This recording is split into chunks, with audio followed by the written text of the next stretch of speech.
Gallo lahir di Muquay, Ekuador pada tahun 1969. Dia dibesarkan di Venezuela. Dia hobi menonton siaran televisi dan film-film Amerika. Dari hobinya itulah dia mulai menggemari negara Amerika. Segala sesuatu tentang negara Amerika dia selalu mengidolakan.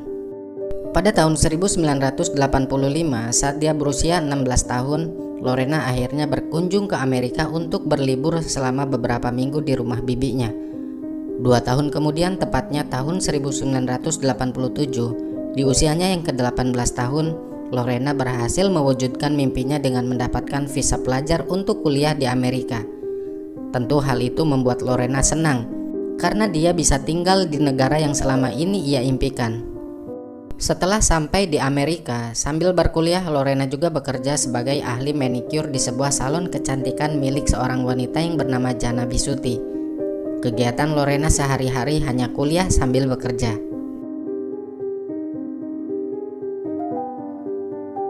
Hingga pada tahun 1988, tepatnya 1 tahun kemudian, saat Lorena menghadiri acara di sebuah klub dansa yang berada di dekat pangkalan marinir Amerika yang terletak di Quantico, Lorena bertemu dengan seorang pria, yakni Kopral John Wayne Bobbitt.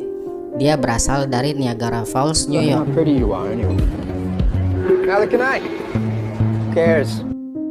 Pertama kali bertemu, mereka berdua saling terpikat satu sama lain.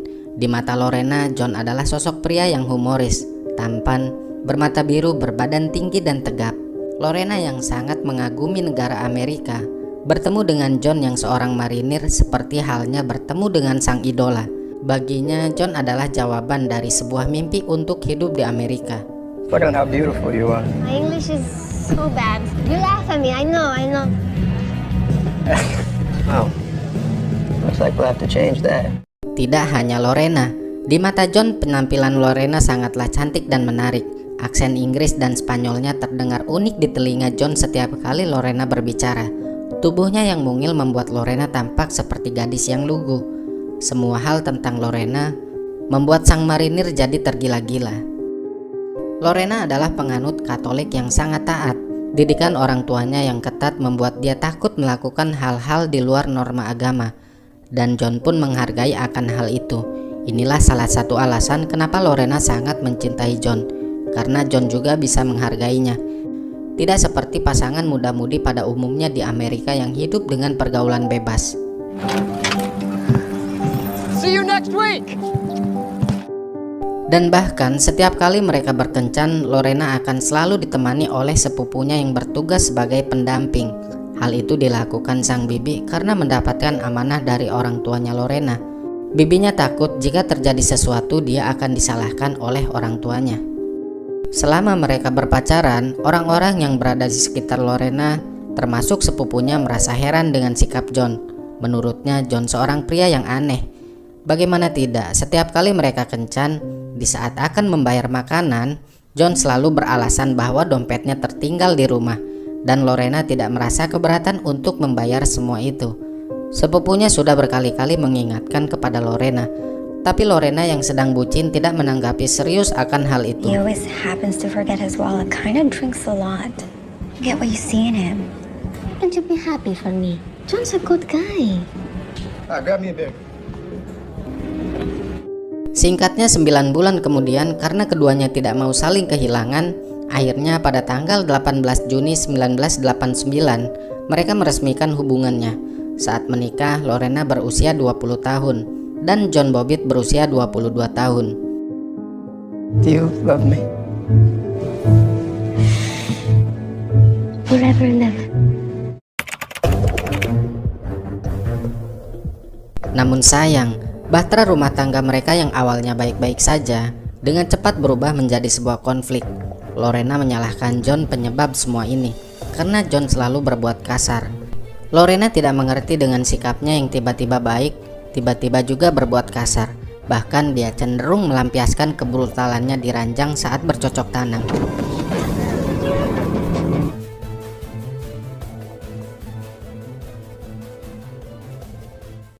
Pada suatu hari, ibu Lorena datang mengunjungi mereka.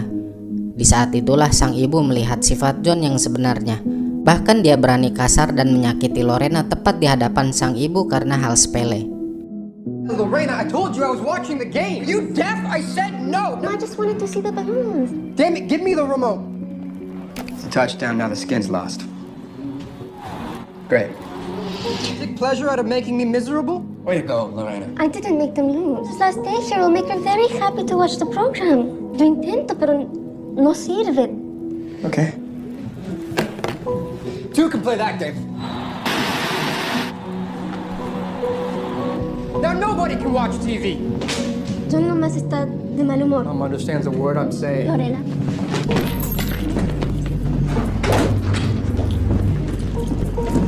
Trying to humiliate me in front of your family. The child is the kid.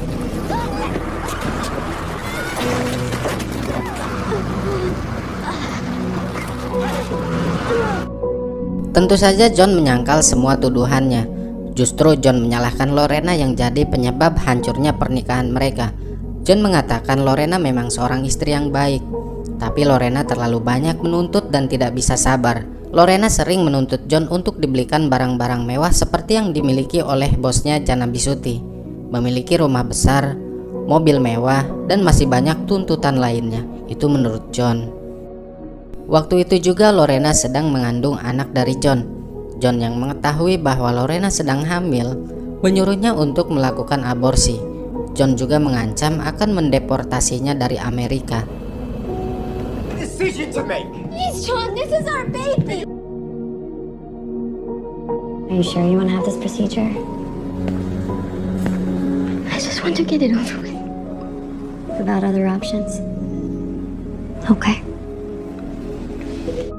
Di tengah prahara rumah tangga mereka, tepatnya pada tahun 1991, John mengundurkan diri dari marinir. Akibat hal itu, John kehilangan penghasilan tetapnya dan hanya bekerja serabutan yang tidak stabil. Dengan pendapatan yang tidak stabil, menjadikan Lorena mengharuskan untuk bekerja lebih giat lagi. Dan dengan ketidakstabilannya ekonomi, membuat mereka sering cekcok dalam rumah tangga. Bahkan John lebih sering melakukan kekerasan terhadap Lorena. Gas drinking car? This big TV, the satellite dish, throw it all away on toys? Turn that off. I don't have a tub. There's no food in the house.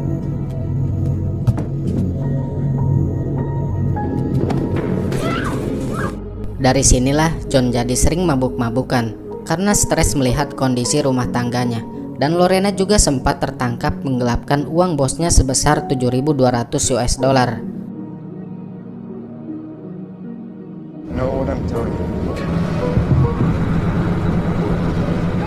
I know what I'm doing. Slow down, you're going to get us killed. Tidak sampai di situ saja, Lorena dan John harus kehilangan rumahnya akibat sering menunggak cicilan. Dan akhirnya rumah itu pun disita. Lalu mereka pindah ke sebuah apartemen yang kumuh, masih di daerah Virginia. Pada tanggal 23 Juni 1993, John pulang ke apartemen bersama seorang temannya yang bernama Robert Johnson dalam keadaan mabuk. Robert yang sudah sempoyongan langsung tertidur di ruangan depan, sedangkan John pergi ke kamar tidur. Lorena yang sedang tidur pun akhirnya terbangun karena mendengar suara bantingan pintu yang cukup keras. Berdasarkan pengakuan Lorena, John naik ke kasur dan berusaha menggadabahnya. Dia berniat untuk bercocok tanam. Lorena yang sudah kelelahan berusaha menolak, tapi John tetap memaksa. Yang pada akhirnya adegan itu pun terjadi.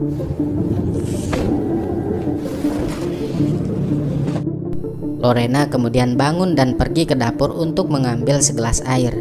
Di sana Lorena membayangkan perlakuan kasar dari John. Entah apa yang merasuki pikiran Lorena saat dia melihat sebilah pisau yang tergeletak. Tiba-tiba dia mengambil lalu memotong burungnya John. Setelah itu Lorena pun melarikan diri dari sana. Needle's so big. God forbid you make a little effort. Are you dead?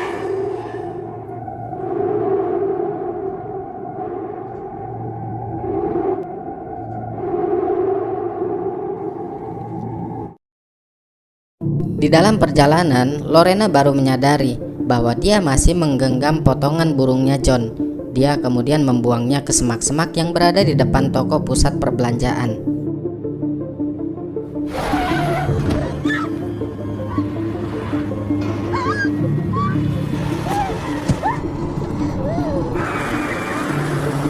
Di sisi lain, John yang terbangun mendapati dirinya kehilangan burung keramatnya, seakan mimpi buruk karena barang berharganya telah hilang. Akan tetapi dia tetap tenang sambil menghentikan pendarahan menggunakan kain yang berada di sekitarnya. Perlahan, dia berjalan ke ruang depan menghampiri Robert yang sedang tertidur. John lalu berusaha membangunkan Robert untuk meminta diantarkan ke rumah sakit. Saat Robert bangun dan melihat bercak darah di mana-mana, seketika dia menjadi panik. Bergegas Robert membawa John ke rumah sakit Prince William. Sesampainya di sana, dokter dan perawat berpikir darah yang mengucur berasal dari lengan John. Akan tetapi saat dokter memeriksanya, tidak ditemukan luka pada lengannya. Tentu dong hal itu membuat dokter kebingungan. Dia menanyakan kepada John di mana lukanya, dan John hanya menunjuk ke area bawah tubuhnya. Saat dokter membuka kain yang menutupinya, mereka semua terkejut melihat kondisi alat tempurnya yang hilang dan terpotong. Di sisi lain, Lorena yang sudah tiba di tempat bosnya menceritakan semua yang baru saja terjadi. Dia pun segera menghubungi polisi. Dia melaporkan apa yang terjadi dan memberikan informasi kepada polisi lokasi di mana Lorena membuang potongan burungnya John. Beruntung, para petugas berhasil menemukannya tergeletak di atas rerumputan. What we need to do now, and he's in critical condition, to see if they can sew it back on. Oh, Kate. Centerville Road. I threw it out the car window near a convenience store. Research on hold, Centerville. Send them out. Bergegas mereka membawa potongan burung itu ke sebuah toko yang berada di seberang jalan. Lalu petugas membungkus dan meletakkannya di atas es batu. Kemudian membawanya ke rumah sakit tempat John dirawat. Seorang dokter yang ahli di bidangnya akhirnya berhasil menyambung kembali sosisnya John yang terpotong, walaupun dengan proses yang cukup rumit selama berjam-jam.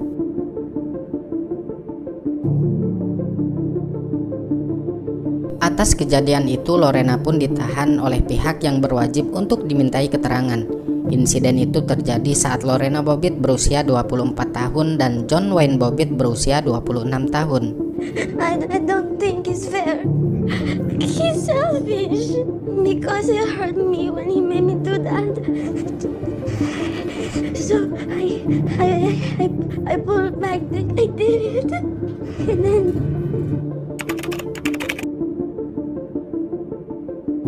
Persidangan mereka menjadi pusat perhatian di Amerika dan dunia internasional. Sebagian mendukung Lorena dan juga ada yang mendukung John. Keduanya mendadak populer bak selebriti karena kasusnya yang mendunia. You will have no choice. Meaning her husband taking the law into her own hands. Ready for another round of Bobbitt Made, an international media circus. Monday, this usually quiet court. Persidangan atas John Bobbitt dilaksanakan pada tanggal 8 sampai 10 November 1993. John Bobbitt didakwa atas penyerangan esek-esek dalam pernikahan dengan ancaman maksimal 20 tahun penjara. Lah kok bisa dakwaan penyerangan esek-esek dalam rumah tangga? Padahal kan mereka suami istri. Nah, jadi kasus ini juga biasa disebut dengan marital rape. Marital rape ini seperti walaupun mereka sudah suami istri, tapi saat melakukan kekerasan esek-esek yang tidak diinginkan oleh istrinya itu menjadi sebuah aksi kriminal. Namun, dalam kesaksiannya, John menegaskan bahwa tidak terjadi pemaksaan terhadap Lorena pada malam itu, dan hubungan yang terjadi dilakukan atas dasar suka sama suka. Kemudian pada tanggal 11 November 1993, juri yang terdiri dari 9 wanita dan 3 pria memutuskan John tidak bersalah atas penyerangan esek-esek dalam pernikahan.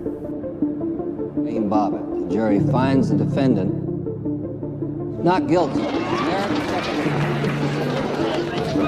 defendant is free to go. That'd be more substantive than Mrs. Bobbitt's word alone.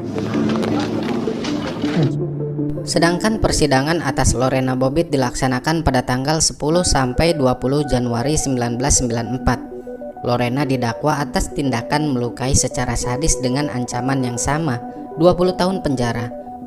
Di pengadilan, Lorena memberi pengakuan bahwa apa yang telah dilakukannya kepada John Wayne Bobbitt bukan karena memberi pelajaran atas tindakannya John kepadanya, akan tetapi sebagai bentuk pembelaan diri untuk bertahan antara hidup dan mati. karena dia merasa terancam akibat perilaku John. Kemudian, pengacara Lorena mengajukan alasan gangguan jiwa sesaat dalam pembelaannya. Because justice, ladies and gentlemen, she needs a lot of help. Lady is ill. Thank you. As well as the straw.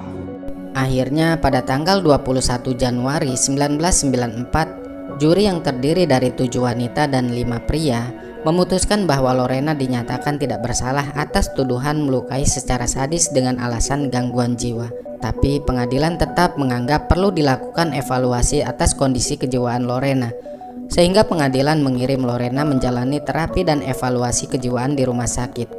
In the case of Lorena Gallo Bobbitt, Not guilty. By reason of temporary sin. Free. Lorena pun segera masuk ke rumah sakit untuk dievaluasi sesuai keputusan pengadilan. I believe in you. You're not alone, Lorena. We're on your side, Lorena. House gets piles of support letters. Singkatnya, setelah 45 hari dievaluasi, para dokter memutuskan bahwa Lorena tidak berbahaya dan bukanlah ancaman bagi dirinya atau bagi orang lain. Kini dia pun dibebaskan dari rumah sakit jiwa. Saat itu Lorena sempat menyatakan penyesalan atas tindakannya. Pada tahun 1995, pasangan Bobbitt yang telah 6 tahun menikah mulai mengurus perceraian mereka.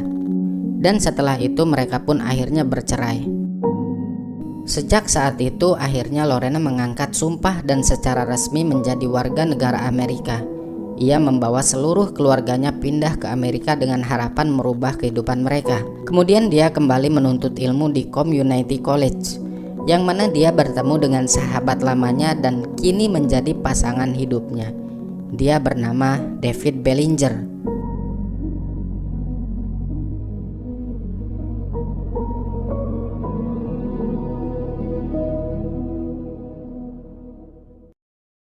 Dan pada tahun 2005 mereka dikaruniai seorang anak perempuan yang bernama Olivia.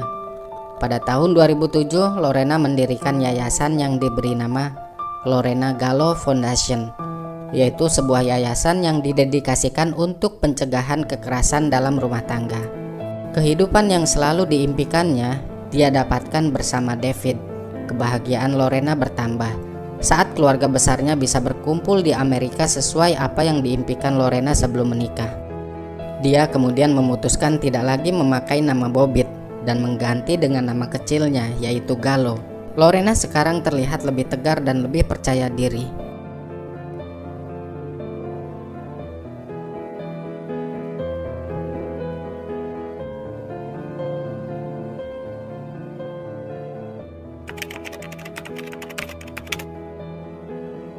John Bobbitt kini pindah dan menetap di Las Vegas. Itulah pilihannya setelah persidangan berakhir. Keberhasilan operasi yang dijalaninya tidak hanya sekedar menyambung kembali burung yang terpotong, tapi dia juga merubah ukurannya menjadi lebih besar. Dan yang lebih parahnya lagi nih, untuk memastikan burung keramatnya masih bisa berfungsi normal atau tidak, dia mampu bercocok tanam dengan 70 wanita dalam kurun waktu beberapa minggu saja. Di Las Vegas, John memanfaatkan popularitasnya dari sebuah insiden yang terjadi pada dirinya untuk meraup sebuah keuntungan. John mendapatkan bayaran dari interview di media-media. Ya kalau sekarang mungkin diundang ke podcast-podcast gitu. Bahkan karena ukuran burungnya jadi lebih besar, dia sempat membintangi film-film unyil. Dia juga sempat menikah 2 kali setelah bercerai dari Lorena. Kasus bertubi-tubi telah dia dapatkan, mulai dari pencurian, penyerangan, dan kasus-kasus lainnya. Meskipun awalnya berhasil mengumpulkan uang yang cukup banyak dari membintangi film-film unyil, tapi karena kebiasaan buruknya yang selalu foya-foya, mabuk-mabukan, akhirnya membuat dia jatuh lebih parah dari sebelumnya. Hingga singkatnya pada tahun 2014, John mengalami kecelakaan yang menyebabkan lehernya menjadi patah. Dia mendapatkan ganti rugi akibat kecelakaan itu. Dan saat ini John menggantungkan hidupnya dari uang ganti rugi tersebut. Akhirnya pada bulan Mei 2018, Ketika seorang penulis mewawancarai John yang pada saat itu usia John sudah berusia 51 tahun, dia menunjukkan sedikit penyesalan atas kegagalan pernikahannya dengan Lorena. Kini hidup John dan Lorena mengarah pada tujuan yang jauh berbeda. Lorena mendapatkan keluarga impiannya, menjadi lebih sukses dan bahagia, sedangkan John malah terpuruk dalam sebuah kegagalan dengan kondisi cacat akibat kecelakaan. Semua itu adalah konsekuensi dari pilihan hidup yang diambil masing-masing setelah insiden itu terjadi. Dalam kasus insiden ini, satu hal yang sangat disayangkan, mereka para awak media televisi, para wartawan dan orang-orang yang mendukung John Bobbitt tidak sama sekali menunjukkan rasa empati kepada Lorena Gallo selaku korban kekerasan dalam rumah tangga. Justru mereka lebih fokus pada kasus pemotongan burung keramatnya itu. Jadi bahan perbincangan, jadi untuk lucu-lucuan diparodikan gitu, tanpa sedikit pun memikirkan perasaan Lorena. Toh jika John tidak melakukan semua itu, ini semua tidak akan pernah terjadi. Jadi kehidupan itu selalu dihadapkan pada suatu pilihan. Seperti halnya saat kita berada di persimpangan jalan. Ada kalanya kita salah memilih jalan itu. Nah, di saat kita salah memilih jalan, lebih baik kita menepi sejenak, lalu memutar balik untuk kembali ke titik awal dan mengganti jalan yang salah dengan jalan yang benar, sesuai yang kita tuju. Begitu juga dengan kehidupan ini. Ketika kita memutuskan sesuatu yang salah, maka menepilah, berpikir sejenak, introspeksi diri, lalu kalau kita sudah tahu letak di mana salahnya, kita perbaiki dan jangan diulangi ke jalan yang salah itu tadi. Semoga bermanfaat. Cukup sekian dan terima kasih. Sampai jumpa lagi di video berikutnya.